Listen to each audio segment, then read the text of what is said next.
quelqu'un est entré chez vous, il est venu, il a frappé votre mère pour la première fois. J'ai dit seulement pour la première fois. Quelle sera votre réaction?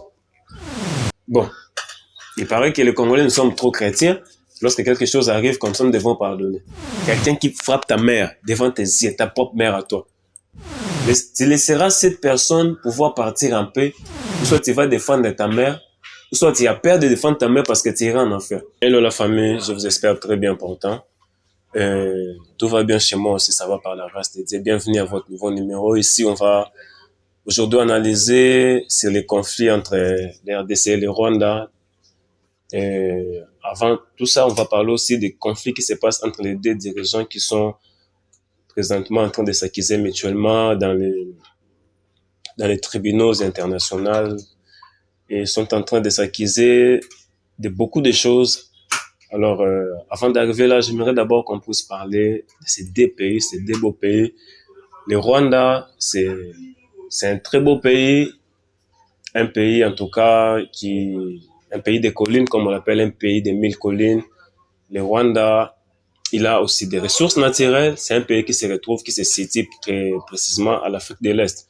Alors, le Rwanda a comme ressources naturelles les thym, les tantales, les tungstènes, les saphirs, l'or, les cafés et l'agriculture. Et précisément, le Rwanda, c'est son café qui fait en sorte que ça représente 60 à 70% de l'exportation. Le Rwanda, c'est aussi un pays de tourisme. Nous voyons des touristes qui viennent de partout dans le monde pour aller visiter le pays. En tout cas, c'est quelque chose qui se passe de très bien. Le Rwanda a pour superficie de 26 338 000 km² et a plus de 13 millions d'habitants. L'économie est basée sur le sorgho, l'haricot, les bananes, le thé et le café. Alors, de l'autre côté, nous avons aussi la République démocratique du Congo, qui est un pays qui est situé précisément à l'Afrique centrale, qui a une superficie de 2 345 000 km². La République démocratique du Congo est un vaste pays qui est 89 fois le Rwanda, 80 fois la Belgique et 4 fois la France. C'est quelque chose d'étonnant. Un pays aussi vaste comme ça. Et la République démocratique du Congo a plus de 100 millions d'habitants, c'est-à-dire 110 000 habitants aujourd'hui en 2024. Et ce pays ne cesse d'accroître par sa population. Hormis les ressources naturelles qu'ils ont, ce pays est aussi riche dans sa population. Alors, les ressources naturelles de la République démocratique du Congo, en effet, est le pétrole, le gaz, de l'or, les diamants, ainsi que des minéraux essentiels à la transition énergétique, comme le cobalt, le cuivre. La RDC est l'une des régions les plus riches en biodiversité au monde. Le pays abrite 70% des réserves mondiales de cobalt, un composant clé des batteries, des terres arables et à une eau potable et une deuxième plus grande forêt tropicale au monde après l'Amazonie.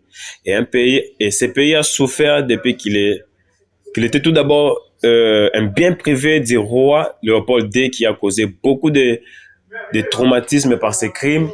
Et ensuite, le roi Léopold II a cédé le pays après 80 ans d'exploitation. Il a cédé le pays au gouvernement belge. C'est le gouvernement belge qui a pris le pays, qui a commencé à contrôler le pays jusqu'en 1960 où il y avait en fait indépendance. Et la République démocratique du Congo, qui est le pays de Fally Ipupa, qui est le pays de Pasteur Marcelo Tunasi, qui est le pays des prophètes Joël Francis Tatou, le pays de Inosbi et toutes ces personnes que vous connaissez. Et ces deux pays sont en conflit, ça fait plus de 20 ans. Plus de 20 ans que ces deux pays sont en conflit et il y a des génocides qui se passent à l'est de la République démocratique du Congo. Il y a de l'autre côté le gouvernement congolais qui accuse le Rwanda pour tous ces crimes. Et de l'autre côté, le Rwanda qui accuse la République démocratique du Congo en disant qu'il y a des torts au niveau du gouvernement congolais. Et dans une récente interview, le président de la République démocratique du Congo s'est montré en fait très en colère. Il voulait voir le président du Rwanda pour lui parler en face. Il a dit qu'il voulait voir le président du Rwanda pour lui dire en face qu'il était un criminel. J'aimerais vous laisser, en fait, vous-même de suivre la vidéo et puis nous allons revenir pour décortiquer ensemble. J'ai toujours dit que je ne rencontrerai jamais le M23 parce que c'est justement, comme je l'ai dit, comment je peux expliquer ça, une chose factice. C'est une coquille vide qu'on a fabriquée pour justement justifier l'agression contre mon pays, de la RDC, mais qu'en réalité, le vrai agresseur, le vrai criminel, c'est Paul Kagame. Et je veux le rencontrer non pas pour le supplier ou pour négocier quoi que ce soit avec lui.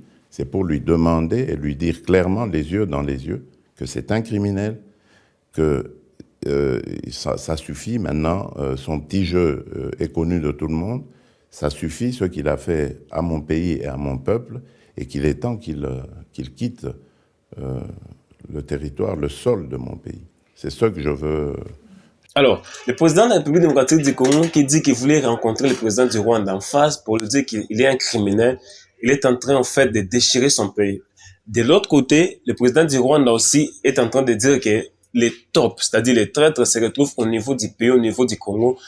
Nous ne devons pas accuser le Rwanda. Le président du Rwanda dit même que le président Félix a réussi à manipuler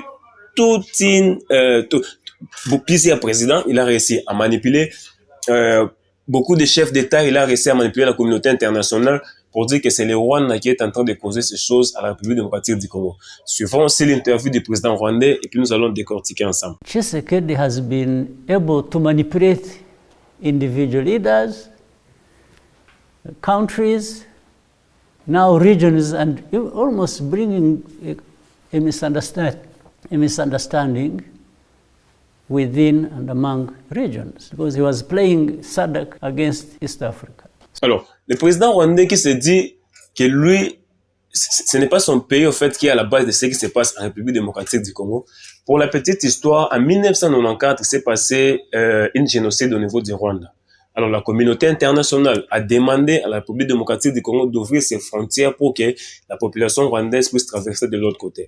Alors, il y avait un massacre qui s'est passé des Hutus contre les Tutsis, qui s'est passé en 1994, ça a pris au moins 3 mois. Et puis, à peu près plus d'1 million de morts. Après à peu près plus de 3 mois, ça fait plus d'1 million de morts. Ils venaient même de les commémorer le 7 avril passé, en compétition avec le peuple rwandais. Mais est-ce que les gouvernements congolais sont-ils des fous pour accuser le Rwanda en disant que ce sont eux qui sont en train de combattre le pays? D'ailleurs, si vous pouvez constater, le gouvernement congolais a engagé même des avocats qui sont en train d'aller déposer des plaintes au niveau de la communauté internationale, de la Cour pénale internationale, pour dire que le Rwanda est à la base de tout ce qui est en train d'arriver au pays. Le gouvernement congolais dit que le Rwanda est derrière les milices de M23.